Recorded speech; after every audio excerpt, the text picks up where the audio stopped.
Hello, everyone. Tara Williams here with the Mom Manual. I have a very special guest for you guys today. This is something I did not even know existed. Molly Vasa Bertolucci is a licensed clinical social worker and a perinatal mental health therapist. Did not even know that was a thing. She's a mother of two and the founder of Poppy Therapy in Long Beach, California, which is now very close to my home in Newport. And she supports new moms and moms who want to find meaning and courage in the big transitions, emotions, and decisions that come with being a parent. Molly, thanks so much for joining us today. Welcome to the podcast. Thanks for having me, Tara. I'm excited to be here. I'm excited you're here. I have four kids. One just turned 11, and I've never heard of this specialized field. I'd love you to tell our listeners just about what you're doing, how you got into it, little background on yourself. I started Poppy Therapy to focus on working exclusively with moms in postpartum and early parenting, and 86% of women become mothers these days. And 1 in 7 new moms experience depression or anxiety during pregnancy or postpartum. So that's a massive number of women needing support. Yeah. And honestly, these numbers really aren't surprising. I think with the lack of paid leave in the US, an ongoing childcare crisis, and household and family responsibilities falling more on mothers now in 2023 than even at the height of the pandemic. So mental health concerns beat out finances, children's health, and marriage now as mom's biggest worry. Wow. Yeah. So there's just a ton of support needed for this population. So you said 87% of women become a mother. So that's a vast majority of women are having kids. That's good. And what percent have a mental health struggle? So it's 1 in 7. Wow. And that number can be from 1 to 5 to 1 to 7, depending on the study, depending on how long the studies follow the moms. Right. So with perinatal mental health, technically is from pregnancy through the first year of postpartum.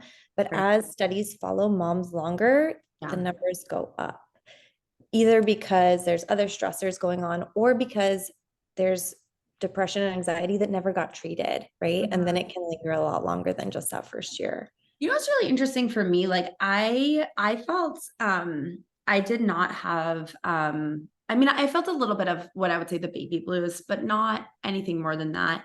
But where I have started to become super stressed out is my kids are all very close in age, but as they're older, because I'm so overwhelmed with like the sports and the activities, and they have friends, and I have 4 children. So one person has a friend over, and then they all want to have a friend over, and then it's this, like, competition for my time. And like you said, I mean, as much as I run my own business, but I'm the one making the dentist appointments and the doctor's appointments and sending the forms for back to school and buying the back to school clothes and the backpacks. And, you know, I actually this will make everybody laugh and hopefully make them feel better about their marriage.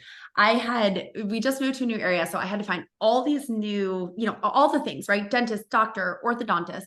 And I sent calendar invites to my husband. So it could be on his calendar, like, hey, we're probably going to have to tag team this. He declined all the calendar invites. So one day I got like 7 declines. And I said, rejected. Why did you decline those? And he was like, well, I don't need it on my calendar because you're going to take them, right? I was like, oh my goodness, like, why do you think I sent it to you? And he was like, I don't know. I'm like, okay, I sent it to you because I want you to be aware in case I'm booked or something like that. So that's just a funny sidebar.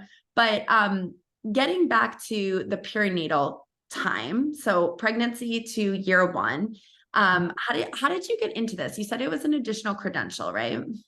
Yeah. So my own experience in postpartum really ignited my passion to work with new moms. I experienced postpartum anxiety after a traumatic birth, and I was just super blindsided by this experience. It was not something that, like, the transition was so much more difficult than I ever knew it could be. And so that really became your first or your second? It was my first. Okay. And so that's what really ignited this interest. And I was already a therapist, had been well established in my career as a trauma therapist. And yet, like, I still didn't have this information about how impacted your mental health can be by this huge, huge life transition, right? And all that comes with it. So it's such a, like, raw disorienting, isolating time in like life altering in every way. What So I what know, years were your babies born? yeah, 2020. So that was that was a big one. Lots going on. Yeah. And then my youngest just turned 1 in June. Okay, so 2022. So I have a My 3-year-old and a 1-year-old. my sister has similar age babies to you, and her son was born in January, and the pandemic came in March. And so she was, she was a little bit younger, having her daughter, so or her son rather. And so a lot of her friends, like her friends she had known from high school and college, like didn't have babies yet. So she really was in the stage where she's like, okay, I'm living in the city, like she's in Boston, and I'm gonna meet all these moms that have these babies the same age as me. And then like bam, the pandemic hit. So they had done virtual meetups, but it was just like, I want to like see people and really kind of be in community with people who are not friends that I've known my whole life, but don't have babies, or even me. Like I would love to, I gave her advice and stuff, but my youngest at the time was, he was in 2020, he was well over 2. So it wasn't like, I was just in a different stage where I'm like, I don't even remember what I fed him, at 3 months old. Like, I don't know. You don't remember. But I think that time frame in particular was like incredibly stressful to have a new baby, especially with the unknown of we were in a health crisis, right? So like, is my baby going to get sick? Could they die? Should they get a vaccine? Do you see, Molly, more? Do you feel like that was like a tipping point of this mental health, like almost explosion, I would say? Totally. For a few reasons. I don't think anyone got through the pandemic and the shutdowns and the isolation of that time without being introduced to their mental health. Like it just, we were just face to face with it. And so I think that, and there was just a real feeling of heightened anxiety around health and around gathering. And so the social isolation that went with that for Right. sure. And I did see this kind of wave of second time moms coming in with their, they had their first baby, like my cohort really, who had their first babies during the pandemic Right. and were rocked by that. And then coming in when they were pregnant, being like, I want to be prepared this time, or Right. I know that I'm going to need support this time around. I don't want to feel like that again. So I Yeah. feel like it kind of brought a lot of stuff to the surface and brought this opportunity to really talk about mental health Yeah. across the board, but for moms too. All I could think was during the entire pandemic, I like to listen to podcasts, and every single podcast I was listening to was talking about what is it, better health and headspace, I think. No, not headspace, but they were like the online counseling ones. Yeah. I'm like, they must have alone spent $100 million on podcast ads, because it was anything I was listening to, things you wouldn't even expect something to be on there. I'm like, this is like a funny podcast, and they're talking about this. um I mean, I think with the pandemic came obviously challenges, but there were some good parts, like shining a light on this. You have your own, clinic, would you call it, or My own practice. Yeah. practice rather? Okay, practice, that's the right word. So what are you seeing, Molly, typically when people come to you? Is there a principal concern, or is it just a general well-being? Like, what does that look like?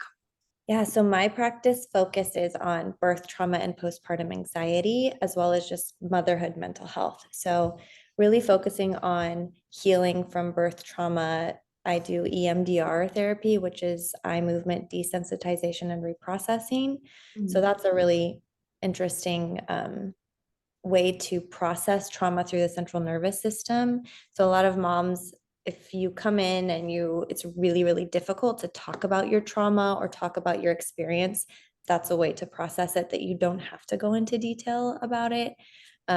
Love EMDR. It's really, really a cool way to support all kinds of exposure to trauma. And then, Tell us a yeah, little bit more about that. Yeah, EMDR, I have not heard of that, and I'm not totally following what it is. It physical movement, or what does that mean? yeah, so what it is bilateral stimulation. And so in session that a trained EMDR therapist will help you process the trauma through bilateral stimulation. That could be like movement of fingers, like this is kind of a common One, or listening to sounds or tapping. So it's any like opposite movement, and it just taps into your brain's ability to process and naturally recover from stress. So sometimes traumatic memories, traumatic experiences kind of get stuck in your Mhm. brain and not naturally processed. And those unprocessed memories can really impact our beliefs about ourselves and the world, create like a negative Interesting. lens. And so that feeling of like, that flight, fight, freeze response, that Yeah. stress response Yeah. can be very active for people who don't have their trauma processed. And when Um, you say trauma processed, are mhm. people almost like suppressing it? So it's not on their conscious, but it's like right below the surface where it's almost like you could reach back and like grab the memory, but it's not ever present all the time, but it's impacting how you feel. Yeah. So for a lot of people who have trauma that's impacting their daily life, Yeah. it feels very present. We say the past is very present. And Mhm. so it could be like for birth trauma, it's like a lot of triggers. So maybe it's like every time you drive by the hospital or every time you have to go to a medical appointment, like all Yeah. this stuff is flooding back and your nervous system and your body is reacting like that's still happening to you. Ah, Right? So you can imagine that's very dysregulating while you're also trying to care for yourself and a new baby. right. And Um, when you use the word trauma, I'm imagining physical trauma, right? So you maybe had to have an unexpected C-section that you didn't want, or I mean, another one I can think about is people who try to get a epidural and either it doesn't take or it doesn't work, or I mean, I had trauma in the sense, and I'm not, I don't want to say this is a true trauma, but it was traumatic where they kept putting the needle into my hand like over and over and over, and they were training somebody. Finally, my husband was like, "Stop doing that," and again, like that trauma is small, but it was the only real trauma I had, and I was like, "Oh, and I'm like so afraid of needles," and I think that like contributed to it. So is there other like trauma, emotional trauma, or is it all really physical that we're talking about? Yeah, it can be both. So the basis for trauma is not what happened to you, it's how you feel about it. How Okay. you feel during and after the birth, during and after any stressful event, it can affect your response for weeks and months, Got right? it. So how you experience it, so your experience with the needles, Yeah. however you feel about it, if you feel vulnerable, afraid, confused, unheard, abandoned, all these like really powerful negative feelings, and that lingers for you and you're Yeah. avoiding needles, and that's traumatic, right? Right. And with a big trauma, those symptoms start to hang around and impact your daily life, right? Yeah. It's so interesting when you said like how you feel about the trauma, like you as a person, because you could be in a scenario where you have a nurse who's what you perceive as being like super cruel, and maybe she's there just thinking she's doing her job, right? So I think that's like for anybody who's listening to this. I mean, I downplayed the needle thing, and it's more because I know other people have larger or greater traumas, and it's like, oh, I can't even say I had a trauma, it was just a needle in my hand. But if I felt like that was the biggest crisis of my life, then that would be the biggest trauma to me, even if it wasn't to other people. I think it's important that we don't almost like rate our traumas against other people's traumas and then not move forward in healing it, because we're like, well, someone else has it worse, right? And I think as women, we're always like trying to be strong and brave and like just not ruffling the feathers, I guess, or like making waves in the water, like trying to just say like everything's fine. Like as women, I feel like we do that. So for anyone who's listening, Molly, do you have kind of advice if they're just feeling like maybe this was a trauma, like maybe I should go see somebody, I'm not really sure, I'm feeling a certain way, but I don't know, like what is kind of, it's like, okay, now you need to come in, like are there like signs or like any kind of prompts?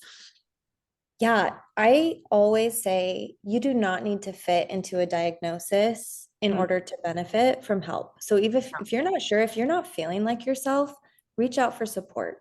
But some of the things that you can look out for signs and symptoms for trauma impacting you mm, would be having a hard time thinking clearly. If mm, you're unable to regulate your emotions, this might show up as being really mm, irritable, having a lot of rage that's uncharacteristic of you, you might feel a lot of fear and hypervigilance. This is a big one for trauma, always being on edge, feeling Mm, like something bad is going to happen, and you're yes. just feeling very raw and scared, always being on the lookout for danger, right?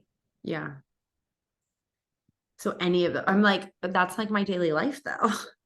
On edge and raging against my kids. No, it's not. And I think it's you go through these different times in life. And I mean, for me, like I had it's like I think everyone who listens knows I'm the founder and CEO of Dreamland Baby, and it's a big responsibility. And so when there's things going on at work, like external things that I can't control, I don't have a job that I'm like, okay, it's 5 o'clock, I'm off the clock, I'm gonna go. Like I am constantly thinking about it. My team always jokes I need to go to more yoga because I always think of new products while I'm there. Um, but I think it's like when different things happen for me in my business, then my mood is like affected by that. So if there's something super stressful and it's usually like something that's out of my control, Yeah. that's when I get like that. But I mean, what I would say, like, as most women probably feel on edge, right? And feel rage sometimes. But like, what is there, even if you feel a little bit of this, you're like, make an appointment, it's great. Or is it like, no, like it's for a duration of time or like an intense feeling, or like what do you think on that? The hallmark for trauma, for post-traumatic stress or acute stress disorder, is that you're re-experiencing it. So this might look like having nightmares or thinking about what happened over and over again, Mm, or thinking about what happened, yeah, avoiding triggers like driving by the hospital or thinking about your birth or talking about your birth. If talking about your birth experience is really difficult, that yeah, might be a good indicator that it was traumatic. And, right. you said that, backing up a little bit, sometimes women don't recognize their birth experiences as traumatic until much later. Yeah, And I think the most recent stat I'd heard is 1/3 of women report trauma during or after their birth experience. And that can look like so many different things. You talked right. about the physical pain, but also like a lack or loss of control, a really difficult delivery, or feeling really scared for Mm, baby safety or your safety. mhm. So it doesn't have to seem traumatic to be traumatic. Going back to how you Yeah, feel about it yeah. is what matters. And I think this is really anyone whose child ends up in the NICU or they're Absolutely. born with like an unexpected complication. I mean, that is it's traumatic and we try to internalize it, but I am really all for going to a therapist. I have a life coach. Like I'm like, why not? Like try to be your best self and like uncover things. So women are coming in, birth trauma. What else? Is that kind of the main thing or Postpartum anxiety and depression are super, super common. So those are big reasons why moms reach out for support. And again, you don't have to fit into one of those diagnoses, but they're the most common ones. yeah, Um, and so postpartum depression, you mentioned baby blues, and postpartum depression can look a lot like baby blues, but it lingers, right? So baby blues, feeling sad, crying, feeling weepy, overwhelmed, that usually lasts for about 2 weeks, and the peak is about 5 days. And that's very normal. There's a huge hormone crash that happens after you have a baby. But if you feel sad and you can't seem to shake the heaviness, the feelings of exhaustion, and especially if you're starting to have a difficult time taking care of yourself or your baby, and it's going past that 2 week mark, yeah. that's postpartum depression. And that's when you should reach out for support. Yeah. Okay. And Molly, you're going to talk to us today about finding confidence in the early weeks and months. So we need all the confidence we can get. Yeah, and this is the thing that I see so much outside of really those really big mental health symptoms, is this lack of confidence. And Mm, it's because, there's women who are coming into motherhood at this time in life where they've always been able to do hard things, right? They're used to being productive, checking off their to-do list, taking on new projects, all those things, and they're a beginner at something again. It's all new, okay. starting from zero, right? Even if you're a second time mom, a third time mom, every new baby makes you new again. And you kind of start to doubt the decisions you're making and like that feeling of like, am I messing up my kid? Am I doing something Yes. wrong? Right? Yes. There's so many decisions to make, and also so many hot takes and opinions on Instagram or from your great aunt or the stranger at Target, or like Yeah. all this pressure and noise about what we should do. Yeah. Um, and so when looking at building confidence in postpartum early parenting, I really encourage women to notice when should is popping up. Like, you Mm, should sleep train your baby, you should breastfeed, you should stay home or return to work, or you should spend X amount of time doing this and cooking and cleaning and all the things, right? Should. right. Like, Yeah. have you ever thought or said the word should so much in your life? I need to think back to that time. Yeah, it's definitely, I think it's like the overbearing mom and like mother-in-law, and like even though you said like the person at the grocery store that's like, you should have a hat on your baby, like you should not hold your baby like that. Yeah, a lot of shoulds, for sure. Yeah, just like a lot of input.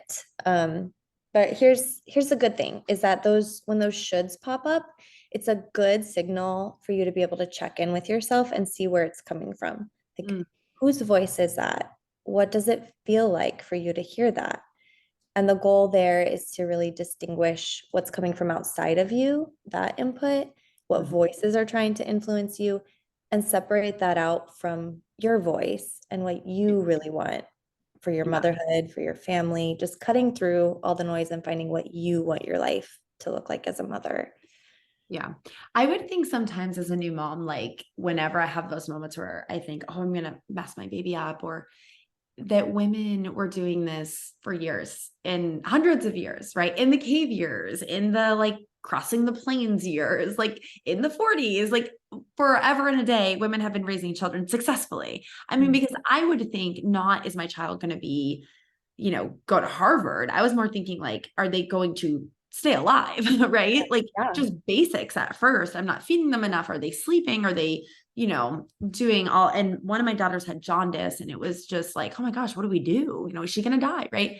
And I just always kind of felt like that as a new mom, where it was just, or I think I also felt too, I was very nervous, and I'm not sure why, about my kids having like autism. I felt like it was talked about all the time. And I felt like I was constantly with all four of them, like looking for the early signals, like all the time. I'm not really even sure why, because I don't, no one in my family, direct family has that, but it just felt like ever present, where it was just being talked about on like on social media all the time. And that was really one of those things where I mean, honestly, I'll tell you why, because I had, this is sounds so silly, but I had watched The Real Housewives of New Jersey, if anybody remembers. And oh, what was her name? She was like so sweet and nice. And her son was on the show, and he was really cute, and he was talking. And then all of a sudden he lost all his speech. And he was later diagnosed with autism. And I was like, it was just so tragic, because you watched it in real time, like him on the show being like, Mommy, I love you, and then his speech like regressed, and he had a diagnosis. And so I kept thinking like, oh, even if they, talk, then right, like just that. And same thing almost like with SIDS. Like I felt like for the first 4 months, I was like, oh my gosh, they could die at any moment, until we get over that 4 month mark, and then we're in the clear, then we're safe. So it felt to me, I was very again, I wouldn't have said I had depression, but, this wasn't ever present, but it was always just kind of like lingering in the back of my mind, just wanting them to be safe, and just wanting to get over these couple, like 4 months, 4 months, like, okay, risk of SIDS goes down to about zero, past 18 or 20 months, like risk of having autism is like about zero, because you've seen it now. So for me, it was like really those two big things. Is there stuff that people like that are just constantly thinking about, or anything like that? Oh, totally. I think you're describing a really universal experience of like, you are caring for this very vulnerable Right. human person, Yeah. right? And so looking for like these kind of like safety mile markers of like, Yeah. when we get here, like I can let my guard down a little. And Yes. we know that the brain changes in pregnancy and postpartum. Your brain changes, and that protective piece is just lit up. Like, Mm. And that's where a lot of anxiety comes from postpartum, and some of the things you're describing is that our brains are just on overdrive, like watching Mm. for threats and protecting this really vulnerable baby. So Mm. it's a very, very common experience. And it's also where some intrusive thoughts can come in, right? Like, what if I drop my baby? And then you're like, oh, Yes. why did I think that? Yes. This is kind of getting more airtime, I guess, of when people are sharing about intrusive thoughts. And it's because that protective part of your brain is so, so active. You're just on high alert, watching for any kind of threat. Yeah. So definitely, that's I very definitely thought that all the time. Like, and I would also imagine I had my three children in the first house I lived in was a one story, but my fourth child, we lived in a two-story home. And every time I walked down the stairs, I like imagined myself tripping when he was itty bitty tiny. And I'm like, I would just like crush him and that's it. yeah, yeah, your brain is just on overdrive. Overdrive. Yeah. Yeah. So then what are some like techniques that you're using to get that confidence and kind of get over this? Yeah. So with intrusive thoughts, my favorite strategy, or any really worry thoughts, it doesn't have to be early on, it doesn't have to be scary thoughts, but any thoughts that are kind of unwanted and coming in, I really like this method of just thanking your brain for Mhm. reminding you that this is important to you, right? So these thoughts can go after the things you love, like obviously your baby.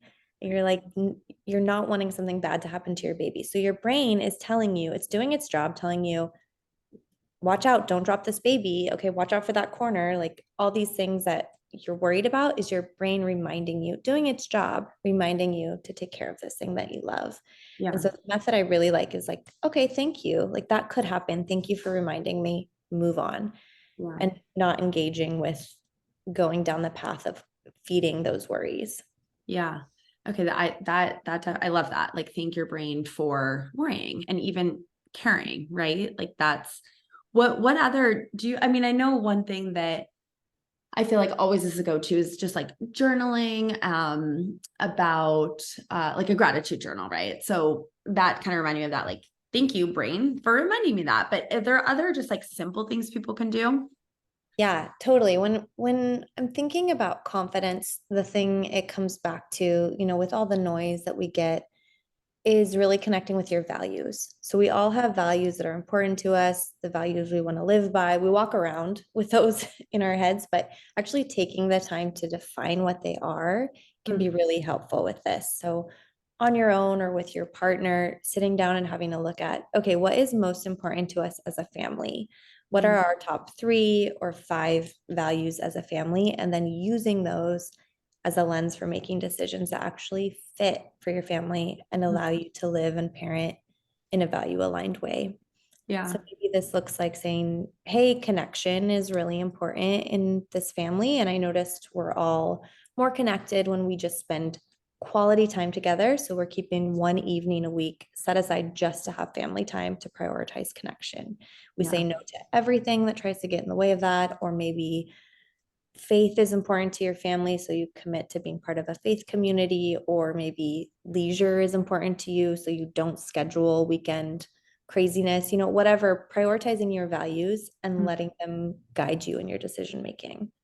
Is that something that if I said, hey, Molly, I want to have an appointment, like, is that something you and I would work on together?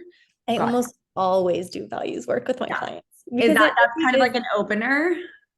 it's a good place to start. It Yeah. really is, because everyone has values Right. and it doesn't feel good when you're living out of sync with them, but sometimes we don't even know exactly what's not fitting, right? So Right. having an intentional time to like focus on, okay, what is important to me? And values shift too, right? So maybe the things that were important to you before you had kids aren't as important, and these other things are more important to you as a parent or as a family.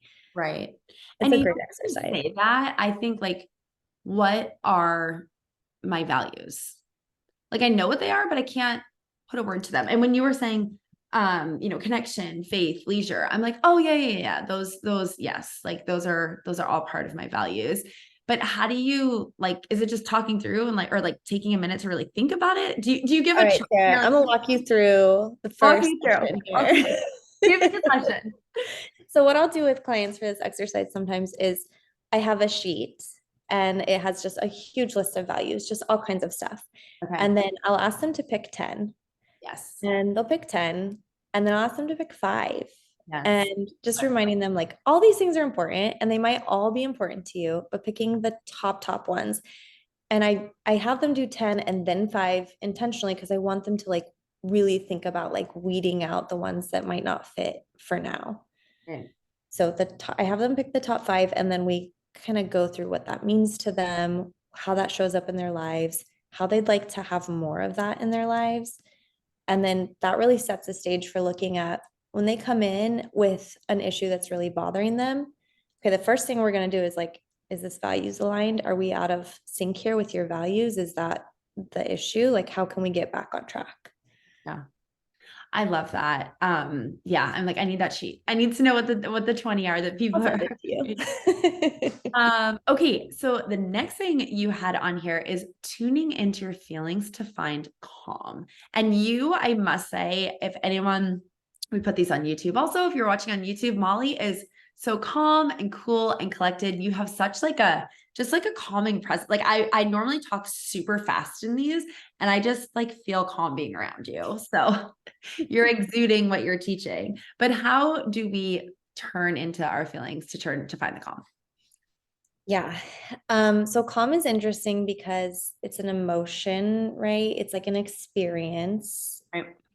that you can feel calm, but it's also a state we can really seek out and find even when we're experiencing other emotions in order to be present. So tuning into your feelings can be really helpful to find calm. Feelings are just information. They're feedback to us about what's going on.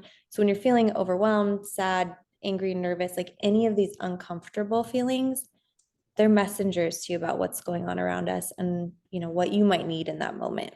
Hmm. So taking those, tuning into your emotions and allowing that to help you find calm might look like this, like identifying the emotion that you're feeling. Okay, I'm feeling super overwhelmed. I'm anxious because the baby's crying. It's putting me on edge. I'm worried. I'm feeling kind of helpless and stressed. So naming it.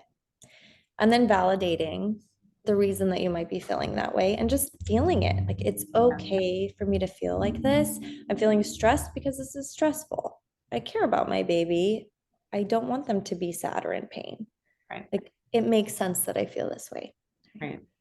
And then recentering and grounding. So, the really first one that comes to mind is taking a big, deep breath. But you can also do this by like noticing a small detail, like the way the light's coming through the window or the sounds that you hear in the room.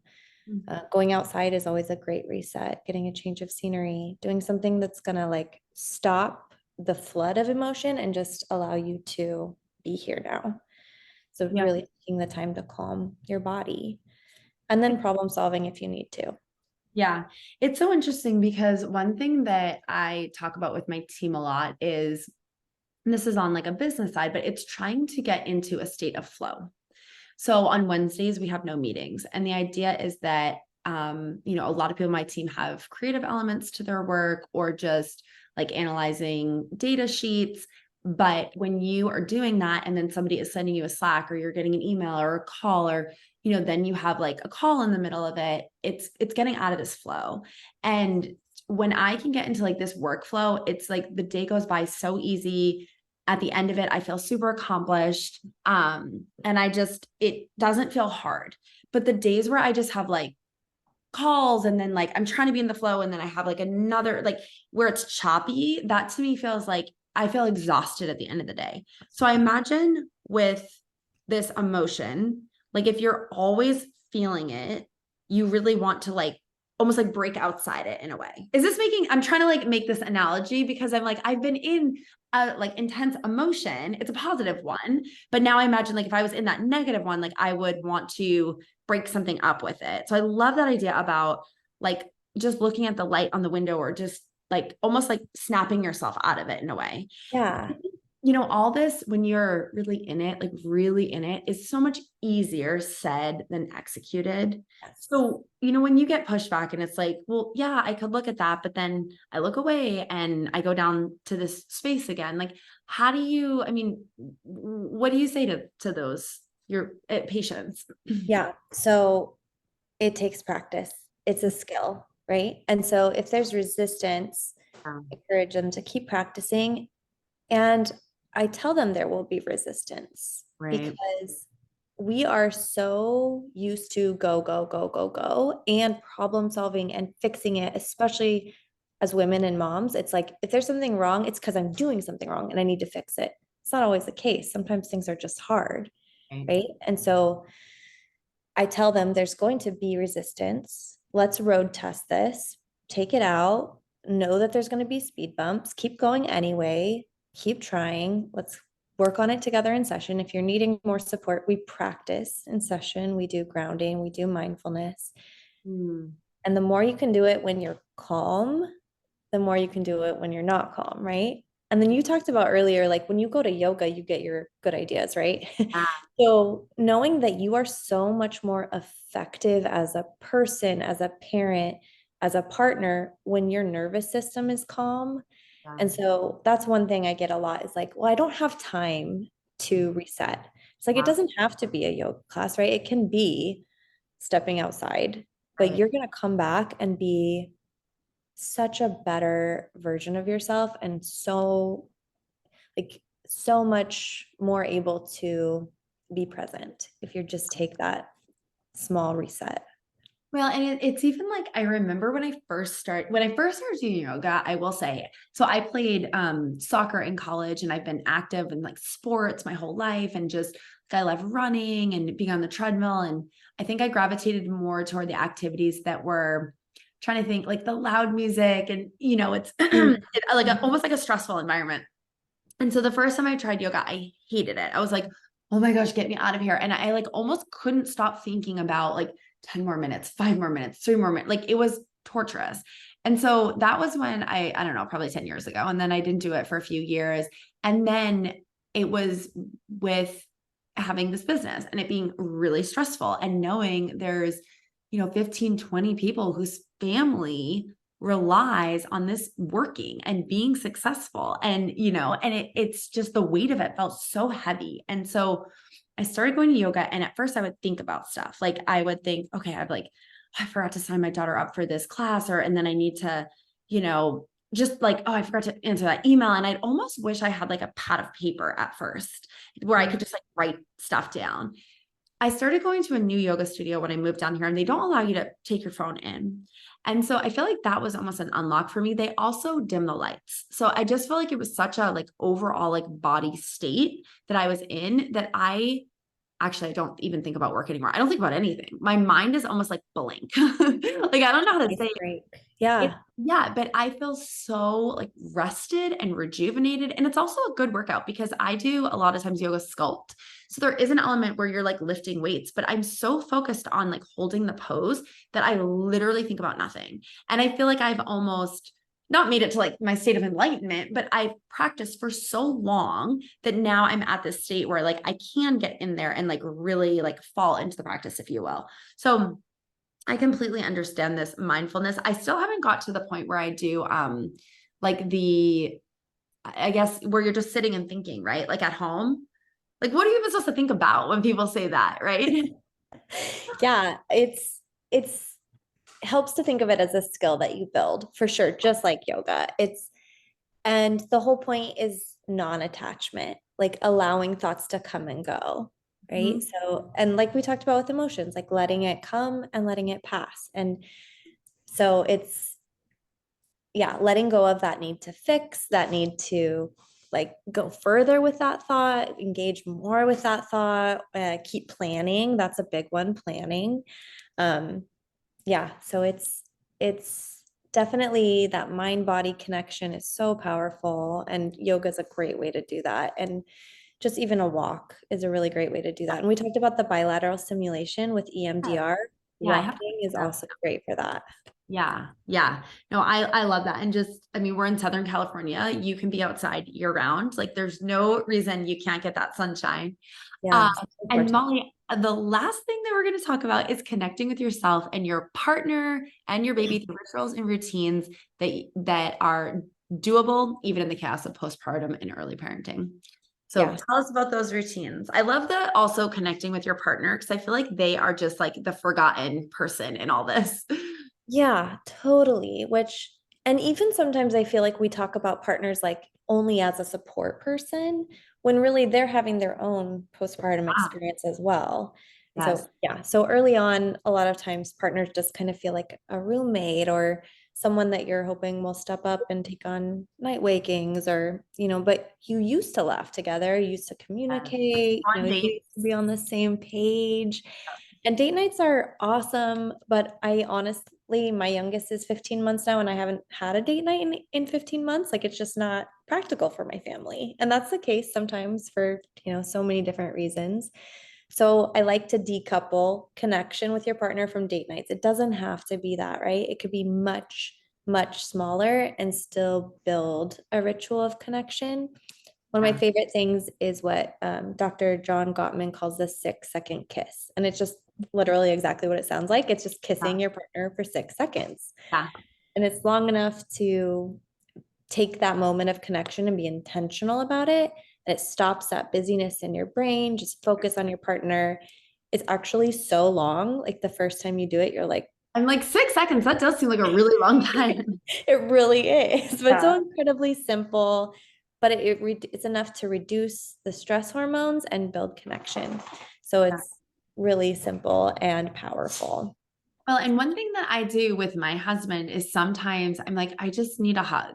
And it sounds so simple, but with our product, which we have like this weighted sleep sack, that is simulating a hug, right? And it's so calming and relaxing for infants. If you've used an adult weighted blanket, like that second it comes on. And we've partnered with medical community, done a bunch of research, and it all comes back to the hug, right? Because when you get hugged, it's releasing serotonin. It's releasing oh gosh, what's the other hormone? The Oxytocin. oxytocin, that's right. And Mhm. it's just like this feeling of joy and happiness. And it's so funny because it's like I'm not a very touchy-feely person, so it's a goofy thing to do. And I think it has to be longer than just like a quick hug. So maybe 6 seconds. But I think for me, it's like one of those grounding things. And then it's also just like a connection moment. And it's so simple to do. Like, give me a hug. Can we have a hug? And so you need a six that why is that hard to say? 6 second kiss or Lots of S's there. hug. What Yes. else? What else are just like simple ways to connect? Yeah. Another one I love is warm greetings and goodbyes. Hmm. So, like, thinking about the scenario where you walk in the door and nobody greets you, it's just like, oh, you're home. Yeah. Versus thinking about a scenario when you walk in the door and your partner comes and hugs you and it's like, there's you, like I've been waiting for you, or your kids run to you, or your dog, or whatever it is. Like that feeling is really warm and builds a lot of connection. And it's such a simple ritual Yeah. because are always coming and going, right? And so warm greetings and goodbyes are a great way to just build connection and show affection for family members. That one I love so much. And I have 4 children, and my youngest is 5. And he has been doing this since he was probably 2. I've always been working, and he will come in my office every day and he'll run up to me and he'll go, Mommy, I love you. And he'll give me a big hug. And my other 3 kids say, Oh, you like Luke the most. You always go toward him first. And I'm like, I love you all the same, but I say hello to you guys and you don't even say hi back. And he runs into my arms and says, Mommy, I love you, and gives me a big hug. Like, who would I want to greet? And my older 3 kids started coming up to me every time they see me and going, Mommy, I love you. Almost in a mocking way. And they give me a hug. And I know what they're doing, but I'm still like, it just makes me so happy, like just like overwhelmed with joy. So that one I can 100% get behind. I love that. Yeah, it's such a good feeling and it's so accessible, right? Like yeah, and it feels good for both you as the greeter and the person who's being greeted. Like it really builds connection on both ends. Yes. No, 100%. I feel like we could talk all day about all these tips and these techniques. And again, you are just so like calming, Molly, and such a light. I have a lot of people on this podcast, and when I'm telling you, normally I'm like, oh, and just like being crazy. Like I just feel so calm, even talking with you. I love it. So I hope everyone listening is feeling that same feeling. Molly, people who want to follow you or work with you, can you tell everybody where they can find you? Yes. You can find me on my website, poppy-therapy.com. I'm also on Instagram at poppy.therapy. And then other fun things, I have a podcast called Our First Year, where I interview new moms about their first year of motherhood. And that is so fun. And when I was a new mom, I was just really craving, like, how is everyone doing this? Like, how are you feeding your baby? How is your baby sleeping? Like, are you going back to work? What? And so that podcast is like my answer to that, what I needed when I was in that stage. I love that. It's very fun. And then I also have a weekly email newsletter called This Made Me Think of You that you can sign up for on my website, where I just round up on Fridays all the things that I saw, heard, and read that made me think of you, the mom who is in it right now. So those are the ways to connect with me. I love it. Thank you so much, Molly, for joining us. Have a great day. Thanks, Tara.